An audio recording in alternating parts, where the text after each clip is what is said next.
Up next, professional heavyweight boxer Kirk Johnson wins big against the Halifax Police Department. And now he's back in the ring.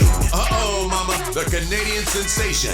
He's ready to do his thing The again. fight for the heavyweight championship is maddeningly elusive for its pursuers. Injury robbed Kirk Johnson of his chance just days before his June 21 date with Lennox Lewis. In an instant, the opportunity of a lifetime vanished. They traded big right hands. Lewis gets the worst of it. Combinations for an increasingly confident Vitaly Klitschko. It's just a Pier 6 brawl in there, guys. All-out war.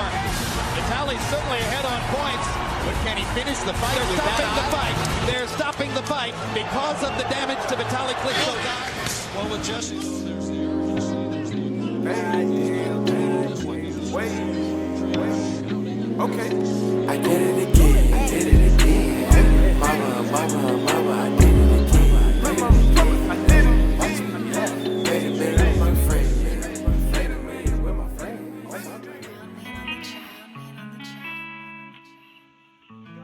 12 rounds of boxing scheduled for the bout you've all been waiting for. And now, ladies and gentlemen in attendance and boxing fans joining us around the world, live from Madison Square Garden, it's time for the main event of the evening. Welcome to this edition of Basic Talk. Joining us for today's segment is Canadian professional boxer Kirk Johnson. Kirk, welcome to the show. Thank you very much. How you doing? We're wonderful. We're better now that we're on with you. We feel so much safer right now. Okay, because I need to know we had somebody to protect us. Right back now, Kirk. So, Kirk, you're a professional boxer. First professional fight, 1993. Andre Smiley. Take us back to that moment. What was that like? It was a good moment for me. I was nervous because, whenever I do competition, I always get nervous. But, once I jumped into the ring, once the bell rung, I was okay. I was in my element, something I've been doing since I was 10 years old, and throwing punches and ducking punches. So everything went good. I realized I was catching them, and my hand speed was working.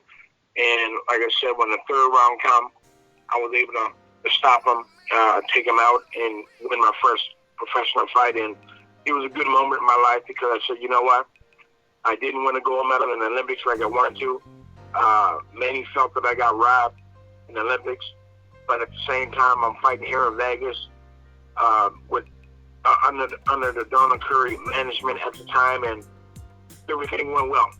Awesome. Congratulations. Thank you very much.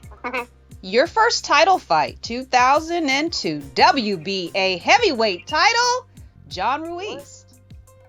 Many people felt that I got robbed the fight because it was shot my low blows, but I looked at the low blows, the so-called low blows, they were hip shots. Catching them on the hips or whatever. Referee was warning me for low blows. No, actually was taking points off for low blows. In my mind, for no reason. Manager was told to have a press conference before the fight to talk about the fact that Cortez liked to take off low blows and stuff like that. Right. And we did it. We were warned 2 months before the fight that I'm a body puncher, and that's one of my games. So therefore, one of my matchmakers said we need to have a press conference saying that Cortez is gonna disqualify me, and we didn't.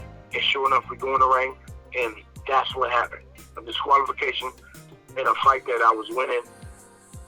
He was taking a bunch of points off, and that's the way it ended up. But all in all, I had to be happy. I mean, after a while, I'm happy the fact that I fought for the championship of the world. I did very well in the fight.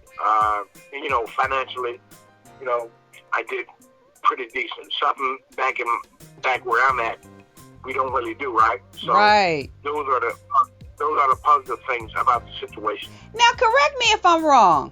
Is this the fight where he stepped on your foot and caused you to have some knee damage? That was, I fought a guy by the name of Javier Mora, and yes, I did hurt my knee, but, those are the things that happen. Injuries happen. He stepped on my knee, unfortunately. It's an unintentional foul, so I fell down in the ring. And at first, they tried to call it a TKO because the referee didn't see it, so the referee just ruled it the way that he could rule it, and they looked at the fight. No, they actually didn't even look at the fight because they had the scorecard that I was winning. They looked at the situation about my knee and how he stepped on my foot, so then they ruled it a no contest. Gotcha. So that fight is officially ruled a no contest, whereby had it been anywhere else other than California, they would have ruled it a unanimous decision for me. But because of certain rule in California, they had to just have it a no decision. So that's better. It's better than a loss. You know what I mean? I got you. So that's the one no contest. Because I was going to ask you about that. Yes. I got you. I got you. So, yeah, a couple months later, it ended up being ruled the way it should have been ruled. Well, it should have been a technical unanimous decision because we went past 4 rounds. And when you go past 4 rounds, you go into the scorecard when an injury was started by the other guy, and they tally up the scorecard.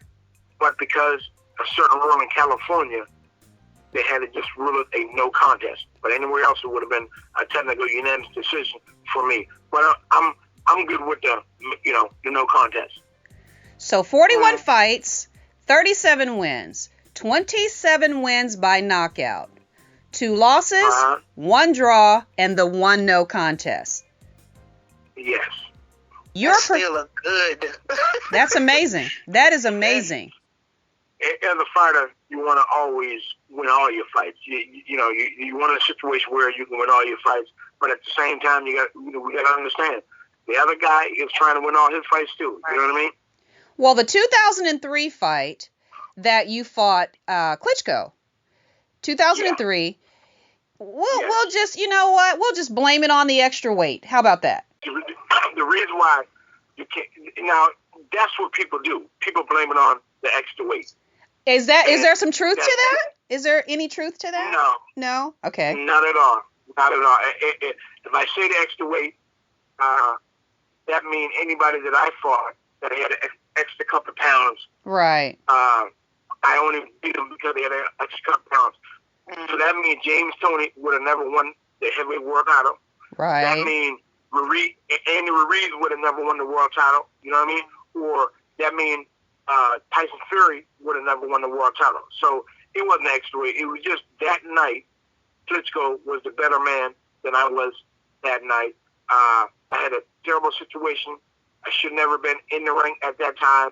I trained super hard for the fight. But one thing about training hard, you can't lose weight quicker. And like I said, it wasn't no weight because I felt good in the fight, technically, but my strategy was wrong.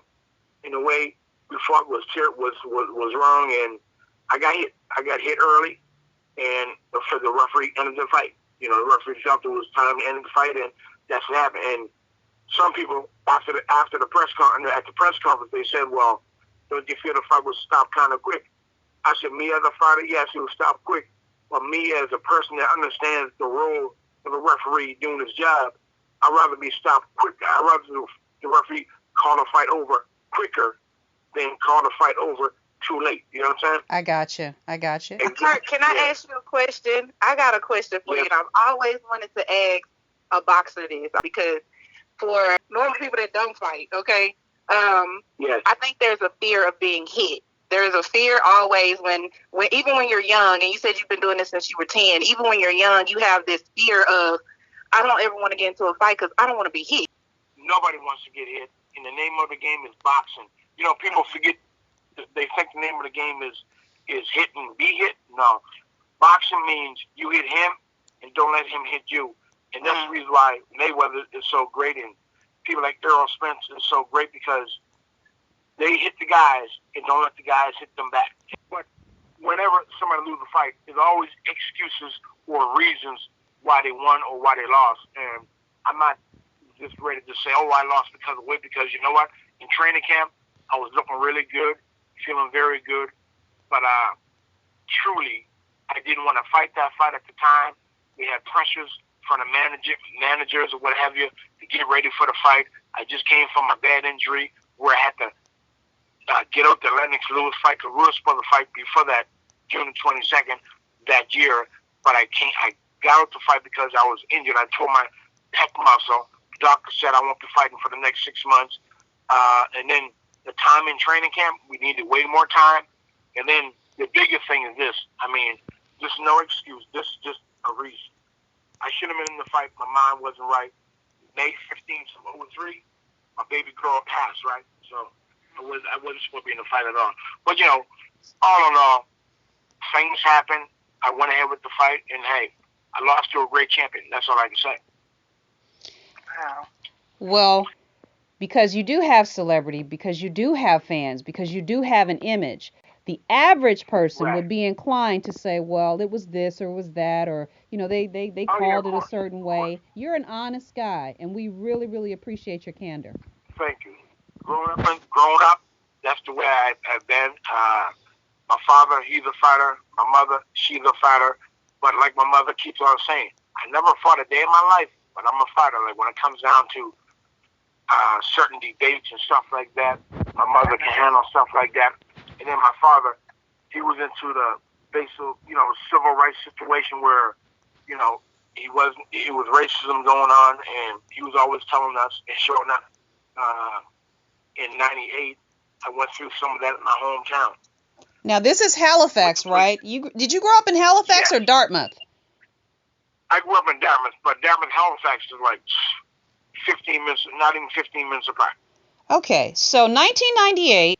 Right. You're driving. Well, you're not driving. Your cousin is driving your car through Halifax. Yes. Yes. You get pulled over. A car is following you. On Main Street. On Main Street. Yep. You get pulled over. Forward enough in your thinking to know it doesn't feel right. So you pull over in a location where there is visibility. There's other people there, just in case something jumped off. Yes, it's just big time. Like, you know how you guys got, what did you guys big donut shop? See, our big donut shop down here is Tim Hortons. It used to be Krispy Kreme, Dunkin' Donuts. Right, okay. Yeah. Right, Dunkin' Donuts. But our big shop is Tim Hortons. So I pulled in there. It was a bunch of people in there.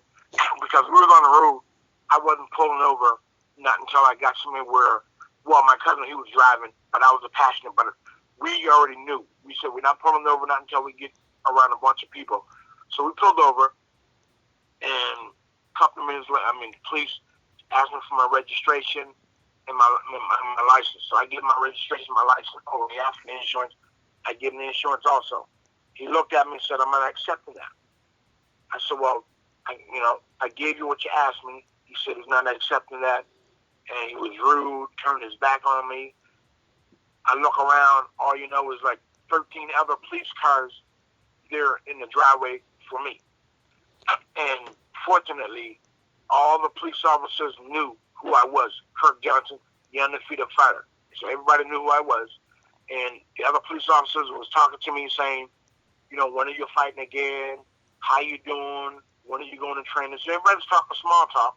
I said, well, I'm fighting right now because he's pulled me over and he won't accept my registration and won't accept my insurance. And a couple hours later, speeding up, a couple hours later, he ended up saying he's towing my car. And I said, well, you know what? I don't want you to tow my car, man. I said, well, let's just go to the side and have a little talk about this. He wouldn't go to the side and talk about it. He said, I'm towing your car. I just said to him, I said, if you tow my car, this ain't gonna go right. I said, you're gonna see me in court. So when the tow truck come and he towed my car and everything, and like I said, this is a whole 2.5 hour situation where 13 cars, 13 police cars. 13 police cars. Now check this out though. This is the big thing. The big city now is Halifax. Even though I live in the little thing, a place called Dartmouth, but Halifax, it's the whole Halifax district. In the whole Halifax place, we found it in court that they had 16 cars on duty. 16 police cars on duty for the entire Halifax area, Dartmouth, Halifax area. And 13 of those 16 cars were over there to harass you. For me, get out of here. For a person that is known not to have a criminal record. I'm known as a boxer. I'm known as a guy who went to the Olympics who represented us. I've been around the schools, speaking to schools every now and then, and stuff like that. and they knew I didn't have a criminal record and all that, and that's what happened. And so, like I said, now in the court case, it found out that, 13 cars was there for me. So my lawyer said, well, what did he do for 13 cars to be watching him? Why you let the whole city be free to do crime? You know what I mean? This is what I'm thinking. So, yeah. What's going on in the city while these 13 people are over there giving you a hard time? They're just getting away with stuff. Exactly. Yeah, so, who knows? People must have been robbing or doing everything, saying, shoot, tonight is an easy night. Wow. Because they had me. So, they took my car, and I told them, I'm going to see you in court. No matter how long it took. So it took me 5 years going back and forth at my 5 years, over $100,000 back and forth. Wow. Back and forth over at my lawyer's office. They had the human rights there. So I had meetings for 5 straight years trying to resolve the situation. So finally, after 2.5 years, I finally see the same officer in the room again. We're there together. He has the city lawyer, and I got my lawyer, and my father's there, of course. We're trying to resolve it. We're trying to get rid of it. And my lawyer photocopied my insurance. He photocopied the front and the back because, check this out. At the time of the stoppage, I asked the cop, I said, I need your badge number and your name. He was trying to yell it to me. I said, no. I need you to write it down. Amen. So what I did, I go into my car because I understood if I didn't have my insurance there, you can tow somebody because of no insurance. But I said, you know what? I'm not going to let this happen. So what I did in the time of pressure, I folded up my insurance paper and turned it on the backside and let him write his badge number on there and his name on there and his own handwriting. It wasn't my handwriting. It was his handwriting. So speeding back up, what happened? We're in a room, and my lawyer passed him the original insurance and said, did Kirk have this there? He said, no. He read it. He said, if Kirk would have had this there, I would have never sold his car. My lawyer said, are you sure? He said, yeah. So then my lawyer showed him a photocopy of his signature. And he said, well, how did Kirk get your signature? He said to my lawyer, Kirk passed me a piece of paper and told me to write my badge number down and my name down. He said, so this is your handwriting? He said, yes, it's my handwriting. And I remember it 100% that I wrote down on a piece of paper for Kirk. My lawyer said, but are you sure that his insurance card that I showed you of the photocopy of was not there? He said, I'm 100% sure it was not there. So then we pulled up the original insurance card. Original insurance card has the signature on the back of it, and the original insurance card has whatever on the front of it. So that's what happened. So once they showed the paper, showed the original, they hit there. The city lawyer said, you know what? We got to go on recess. So when they went on recess, they came back and said, well, you know what? Let this pay for it and get this to be taken away. And they wanted to give me $10,000. But I said, you know what? You can give me $10,000. But they wanted me to sign a gag order. Like, it wasn't even about the money. It was the gag order they wanted me to sign. I said, why I got to sign a gag order? But you guys never signed a gag order that night. I had about 5 or 6 different cousins come that night because they saw my car off the highway. And they saw because I had rims on my car. So they saw the car off the highway, and they all came over. They couldn't do anything because there's cops there, but they all came over and were standing there as witnesses, right? Right. So I think that's a big part of me not getting. You know what happens when you're by yourself with the police? Yep. Some police, not all police. I don't want to say that, but some places will do certain things to you. I get what you're saying. Could have went a totally different way. So I read in your interviews that you've just had and just in doing my research, you've been pulled over upwards of 50 times. Yes, and I never knew this. My cousins told me, because my cousins used to drive my car. My younger cousins drop me off and go, to a party with my car or whatever. So what happened on the police record on their record, it showed that my car was pulled over 3 times in one day. It was a 5-year-old car at that time, 5.3, and the car, when I bought this car, it only cost $17,000. You know what I'm saying? And I was a young kid when I bought it. And okay, now here in Halifax, you're not allowed to have tint on your windows.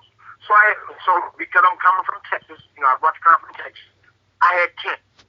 So you're supposed to get a tint ticket. So when he pulled me over, I said, "What you pulled me over for?" He never said tint at all. So at least when we go to trial, at least when we go to adjudication, at least you should. I thought it was going to even say, "Well, I pulled him over because I noticed his tint." He was bold enough to say to the judge and everybody that he did not pull me over for tint. He said he pulled me over because the car looked suspicious. Let me say this. The reason why he knew 100% that it was me in the car, he made a dead stop directly on the passenger side on the highway. He knew it was you. He knew it was you. He knew it was you. No, on the highway, he made a dead stop. We looked at each other. I looked because, like I say, he's on my passenger side. We look at each other. Then he make a dead stop and go behind my car and start following us. And my cousin is 10 years older than me. My cousin said, "We're getting stopped." I said, "Man, I get stopped 5 or 6 times a week since I've been home." So I said, "Yeah, I know we're going to get stopped." But the reason why I never had a problem getting stopped, because you don't understand, I don't work when I'm home. Like, I'm in training camp for 6 weeks, fight, win. My money's in the bank. So therefore, when I come home and deal with my fiance at the time and whoever, I'm not in no rush to get nowhere. So when they stopped me, looked at my license, and let me go, I was cool. But in this here case, the reason why I never reacted is because now you took what I worked hard for. I mean, It was only a Mustang, but at the same time, I worked hard for it. I'm tired of this type of thing happening. My father always said that they can take stuff from you. I said, ain't nobody taking nothing from me. I would work hard for it. I said, this ain't the slavery days no more. You're not taking nothing from me. And that's why I ended up going as far as I went with it. It was many meetings that we had where there were people saying, don't, it's good enough, and sign a gag order. You shouldn't forward. We don't want to make the police look bad. I said, I'm not making the police look bad. I said, he made the police look bad. It's to be on him, not me. Right. So you mentioned Texas, born and raised in Canada. You train in Texas, yes, correct? Yes, I lived in Texas, yeah. But back and forth. I mean, I lived in Texas, and that was training camp for me. And my living stable was in Texas, so I was always back. I was in Texas half the time and back home half the time. Okay. So Texas is my home. Your second home. It's my second home. Bottom line. I mean, back here is my home, but Texas is my second home. Matter of fact, when I was training in Philadelphia, when me and George Benton started training together for like 2 or 3 years, I used to go to Texas, me and my fiance, on vacation, like just because I like the place so much. And yeah, we understand your infatuation with the state of Texas. Courteous and Texas hospitality, everything is great there. I mean, that, like I said, that's my second home. Come on, Kirk, put us on the map. You know what? Don't believe me. Okay. I still maintain a residency down there, right? Really? Okay.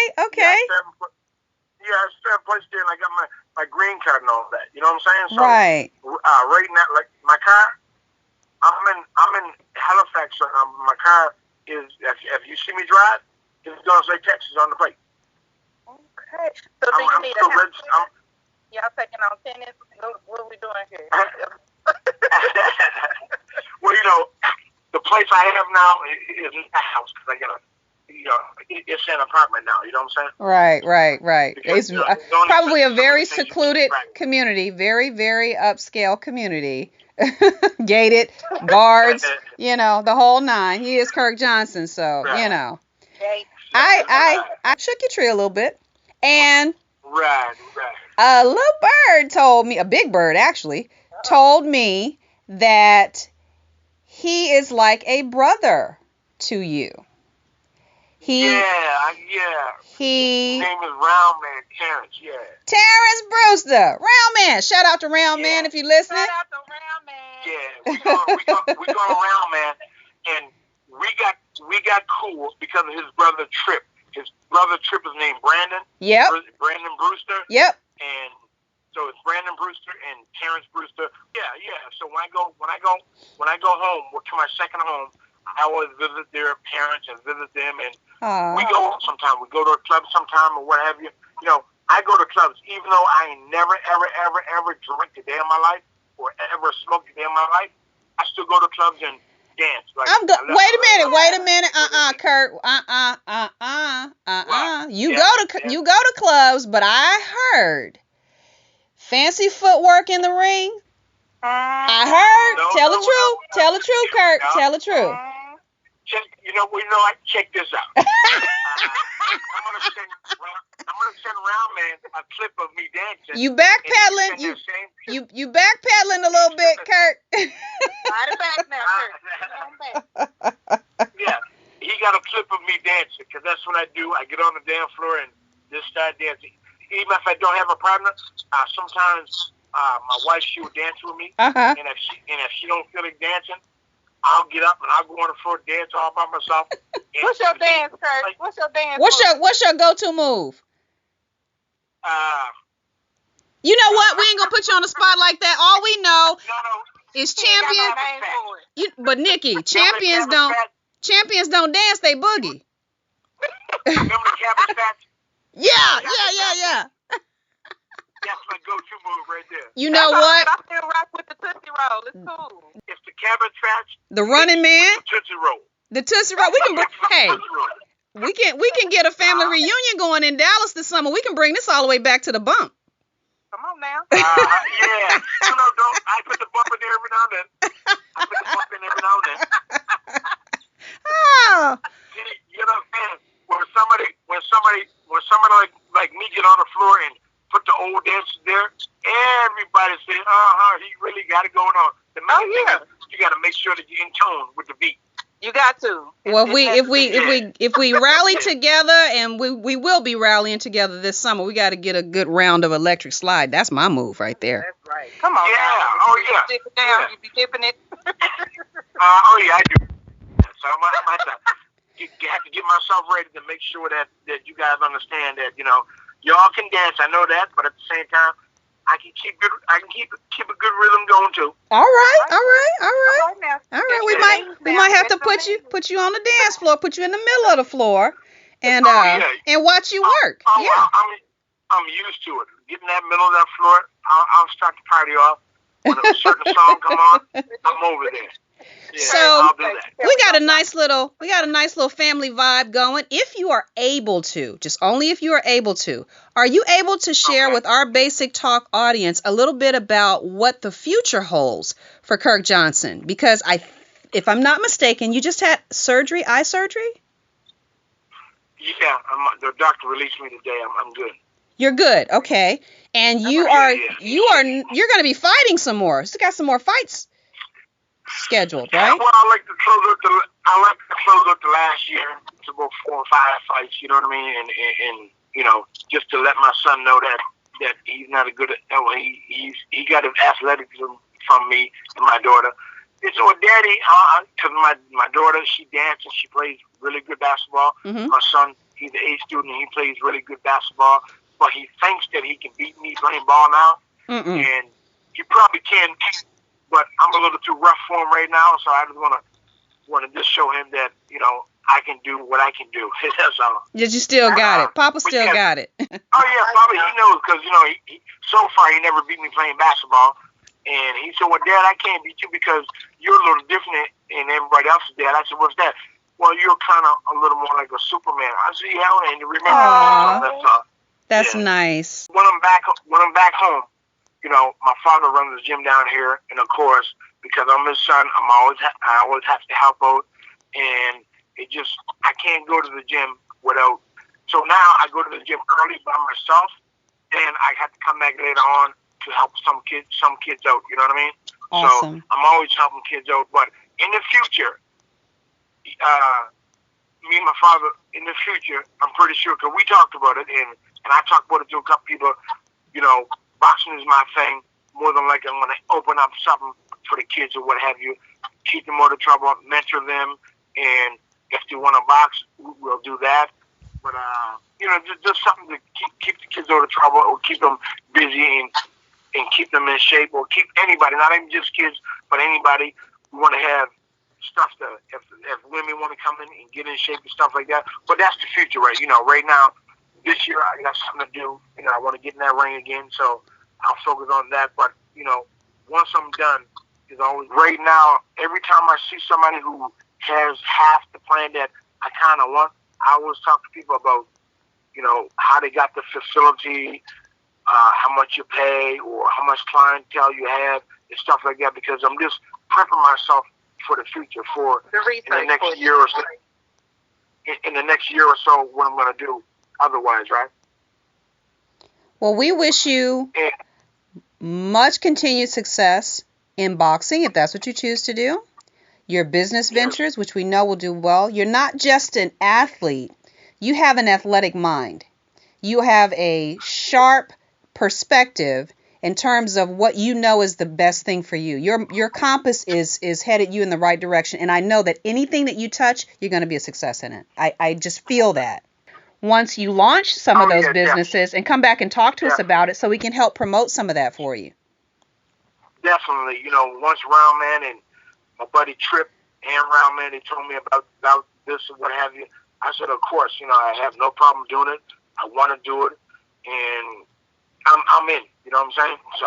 Well, we appreciate your time. We know that you have, you know, your family's there. We're not going to take up too much more of your time.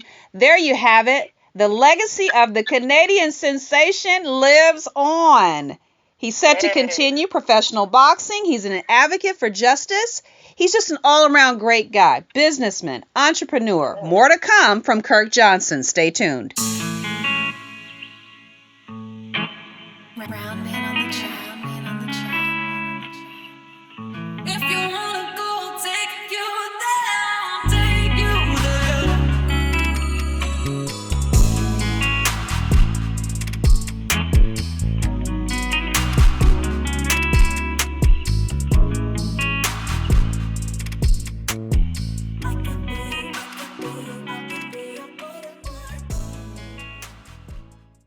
When you're in America, you gotta fight through adversity, cut, clean out, get up and fight. He's proven to me that he is the right kind of fighter.